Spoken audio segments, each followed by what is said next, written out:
নাইম ভাই, হেনা কোথায়? বাপ্পা, তুই অনেক দেরি করে ফেলেছিস। কেন? হেনা তো আমার সাথে অনেক বিয়ে হয়ে না, গেছে। অবশেষে খুঁজে পাওয়া গেল হেনাকে। চাচা, হেনা কোথায়? এক সংলাপে 6 লাভ সোশ্যাল মিডিয়া। গেল বেশ কিছুদিন সামাজিক যোগাযোগ মাধ্যমে নিউজ ফিডে বাপ্পা রাজ ও শাবনাজের সিনেমার একটি দৃশ্য তুমুল চর্চা ছিল। সে সংলাপ নিয়ে তৈরি হয়েছে অসংখ্য মিম ও ভিডিও, যা নিয়ে বেশ মজা নিয়েছে মূল দুই শিল্পীও।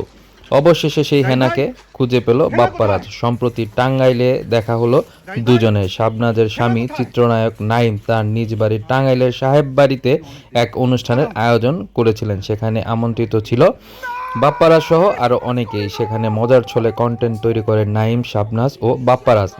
নিজের ফেসবুকে শেয়ার করা নাইমের এক ভিডিওতে দেখা যায় একটি গাড়িতে চড়ে এসে নাইম বাপ্পারাজকে জিজ্ঞেস করছে, নাইম ভাই, হেনা কোথায়?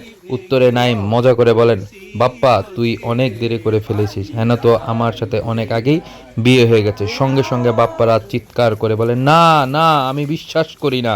নাইম তখন হেসে বাপ্পারাজের পিঠ চাপড়ায়। এক সময় উপস্থিত থাকা অতিথিরা প্রেমের সমাধি ছেড়ে গানটি গাইতে শুরু করে। এরপরেই তাদের পেছন থেকে আসে সামনে হাজির হন হেনা অর্থাৎ শাবনাজ। ভাইরাল হওয়া সংলাপটি ছিল 1996 সালে মুক্তিপ্রাপ্ত প্রেমের সমাধি সিনেমার ছবিতে হেনা চরিত্রে অভিনয় করেছিলেন শাবনাজ, আর বকুলের ভূমিকায় ছিলেন বাপ্পারাজ।